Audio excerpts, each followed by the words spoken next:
At my retirement party, my daughter gave a speech saying I was emotionally unavailable. I smiled. Later that night, she refused to let me hold my grandchild. I whispered, "You have no idea what I sacrificed." She laughed. But the gift I left in her attic would make her reconsider everything. I retired last fall after 41 years at the same company in St. Paul, Minnesota. I started there when I was 19, fresh out of high school. Worked in the warehouse for the first 10 years, then slowly moved up, logistics coordinator, then plant manager, eventually director of Midwest operations. I never missed a shift. Not once. I worked weekends. I traveled for the job. I missed holidays and school events. I always told myself it was worth it, that this was how you built a secure life for your family. I wasn't chasing power or prestige. I just wanted to make sure my kids never had to feel the kind of fear I felt growing up, wondering if the lights would stay on, if we'd get evicted, if dinner would be skipped. My father left when I was 8. My mom worked 3 jobs and still couldn't keep us afloat. I swore I'd do better for my family. And I did. Or, at least I thought I did. We bought a 3-bedroom house in Maplewood. Nothing fancy, but safe. Clean. Good schools. I married Diane in 85, had our first daughter, Emily, in 88, then Rob in 91, and Sarah, the youngest, in 95. I thought we had a solid family. We took summer road trips. I coached Rob's Little League until the travel schedule got too heavy.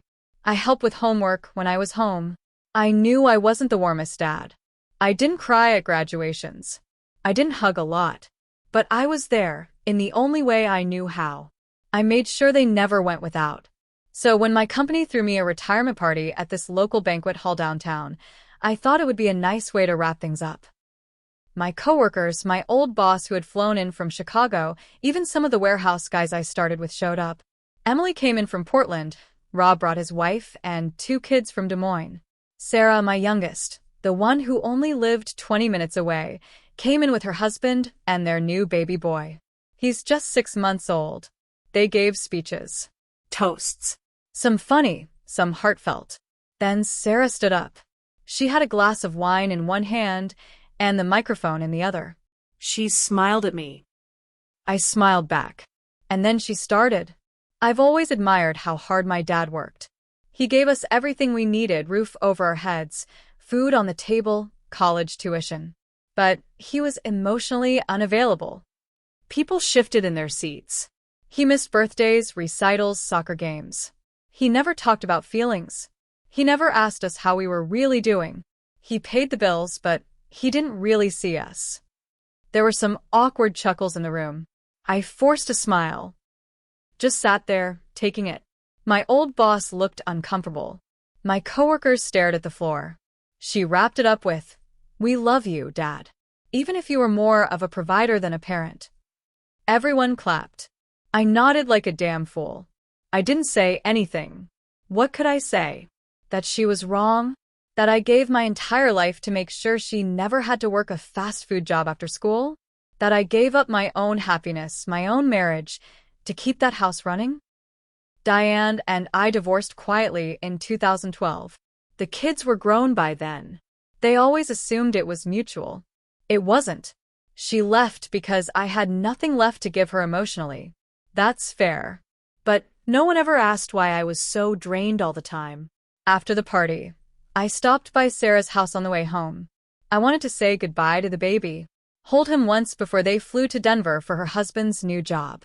She stood in the doorway, holding her son. "I'd like to hold him for a minute," I said.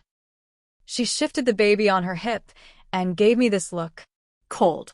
"I don't think that's a good idea, Dad," she said. "You weren't exactly the best role model. I don't want that kind of energy around him." I stood there for a second. I leaned in closer and whispered, "You have no idea what I sacrificed." She laughed. Full-on laughed. Like I'd told a bad joke. She said, "You were just doing what dads are supposed to do." She had no clue. She didn't know about the foreclosure notice I intercepted in '98 when we fell 3 months behind and I sold my truck to catch us up. She didn't know I worked 2 jobs in 2003 just to cover her braces and Emily's tuition deposit. She didn't know I cashed out part of my pension early to pay Rob's emergency appendectomy when insurance stalled. I never told them because I didn't want them to worry. I wanted them to feel safe. So I smiled, said goodnight, and walked back to my car. But before I left, I went around back. She never locked the side gate. I climbed the narrow stairs to her attic, old pull-down steps from the hallway closet. I'd been up there once before, when helping them move. They never go up there. Not in the summer heat. I left a box. Sealed. Taped shut. Her name written in thick black marker on the side. Inside.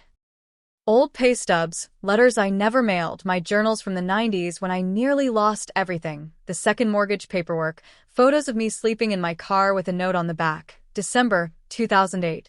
Laid off. Didn't tell them. And on top, one sealed envelope. It says, "You think I was emotionally unavailable. I was too busy keeping you alive." Sarah didn't find the box right away. That was never the plan. I knew it would sit there for a while, collecting dust in the far corner of her attic. But time has a way of pulling the truth out, whether people are ready or not. 2 months after the retirement party, I stopped hearing from her altogether. Not a single text. No holiday invite. I found out through Rob that she had blocked my number. Said it was for her mental health. It stung. But I didn't chase her. I spent that winter mostly alone. Emily called sometimes, Rob less so. My days blurred together, coffee, TV, walks around the neighborhood, sleeping too much. I wasn't depressed exactly. Just empty. Like someone had shut off a switch inside me. Then, around mid-February, I got a call from Emily. She was crying. "Did you send Sarah some kind of letter?" I said, "No." "Why?" "She found a box in her attic. From you. She's losing it. She says you're trying to guilt trip her." Guilt trip her.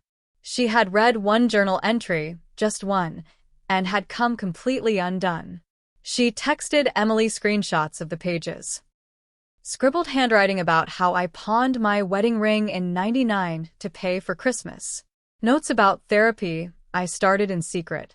The letter I wrote to Diane begging her not to leave. Sarah told Emily that I was manipulating the narrative.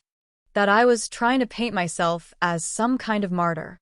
The next day, she posted something on Facebook. A long post. Public. About how generational trauma hides behind stoic fathers and how her father weaponized silence and sacrifice. She never said my name, but everyone knew. Her friends. My friends. People I worked with. I got messages. A few people defended me quietly. Most stayed silent. What hurt the most was a comment from her husband under the post. "We'll raise our son differently. With presence. Not just provision." Like I was some old, outdated model of fatherhood to be discarded. I sat on my porch that night, rereading that comment over and over. My hands were shaking. My whole life.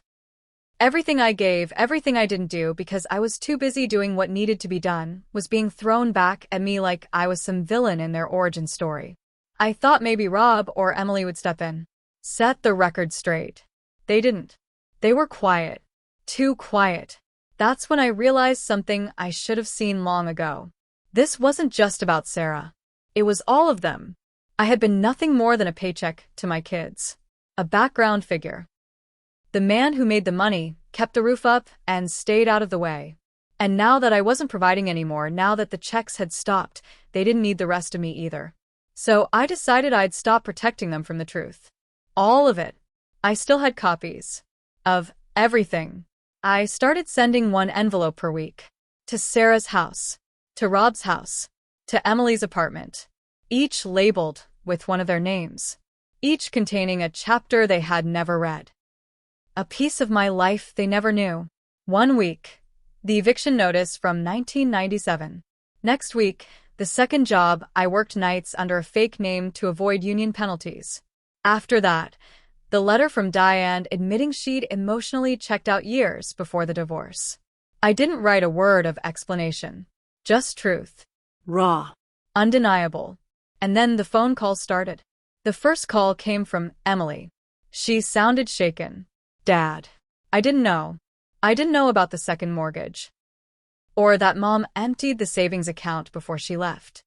I stayed quiet. She told us it was a mutual decision. That you'd grown apart. She left a note. I said flatly. You'll get that envelope next week. Silence. Then she asked, Did you send these to Sarah and Rob too?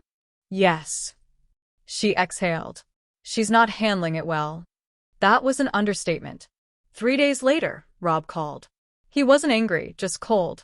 Why are you doing this? He asked. What do you want? I don't want anything, I told him. I just want you all to know the truth. No more polished stories. No more pretending I was just a paycheck. You could have just talked to us. You had 30 years to ask. Then the twist came. Emily called again late one night. She said Sarah was talking about therapy, about trying to understand generational trauma. For a moment, I thought maybe she was starting to get it. Then Emily said something that made my blood run cold. She's working on a memoir, Dad. About you. About all of us. She's what? She thinks it might help other people with emotionally distant parents. She's already sent a sample chapter to a podcast. That was the moment I understood something deep and ugly. Sarah didn't want the truth. She wanted a story, one where she could be the wounded daughter and I'd be the distant father who never changed. The more pain she could pull from our past, the more compelling her narrative became. She wasn't trying to heal. She was trying to sell it, turn our private pain into content. I waited for her to call, to ask for permission, clarification, something. But she didn't. Instead, Emily forwarded me the podcast link 2 weeks later. It was Sarah's voice, clear and confident, telling thousands of strangers how her father left scars through silence, how she vowed to raise her son with open arms, not closed doors. I listened in the dark, hands clenched. She never mentioned the journals, the second mortgage, the cold nights I spent sleeping in my car to keep the illusion of safety alive. She told the story she needed to tell, not the one that was true. So I decided to give her something else. Something she couldn't ignore. Something real. I reached out to someone I hadn't spoken to in 15 years. Diane. Her mother. Calling Diane wasn't easy. We hadn't spoken since the divorce was finalized. She had moved to Arizona, remarried, and effectively erased me from her life. But I still had her number. When she answered, her voice froze. Why are you calling me? I need to ask you something, I said. Did you know Sarah is writing a memoir about me? About us? She was silent for a beat. Then, she told me. She asked me to verify some of the things. What did you say? I said I'd think about it. That was all I needed to hear. Diane, if you have any decency left, you'll tell her the truth. You want me to burn my relationship with her? She snapped. Why? To protect your image? No, I said quietly.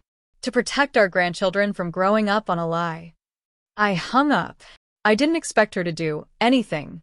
But 3 weeks later, Sarah's podcast dropped a new episode. Not a continuation. A correction. Her voice was flatter, hesitant, less polished. I've come to realize that some of the things I've said about my father may have been incomplete, she began. She admitted she had read letters she hadn't included, that her view of our family was colored by things she never took time to ask about. She didn't apologize directly. She didn't mention the box. But I knew where this was coming from. Later that week, I got a handwritten letter in the mail. From Diane. It was only a paragraph long. I told her. All of it. The second mortgage. The foreclosure. The fact that you never once missed a child support payment, even when I lied about needing extra. I told her I left you, not the other way around. It's time they knew who their father really was. I didn't cry, but I stared at that letter for a long time. Then the final moment came. Sarah showed up at my door, unannounced. She stood on my porch, baby in her arms, tears in her eyes. I found the rest of the box, she said. I read everything. I stepped aside. Let her in. We didn't say much. She handed me my grandson. You said I had no idea what you sacrificed, she whispered. You were right. It wasn't forgiveness. Not fully. But it was something more important. It was recognition. And that's all I ever wanted. The box stayed in her attic.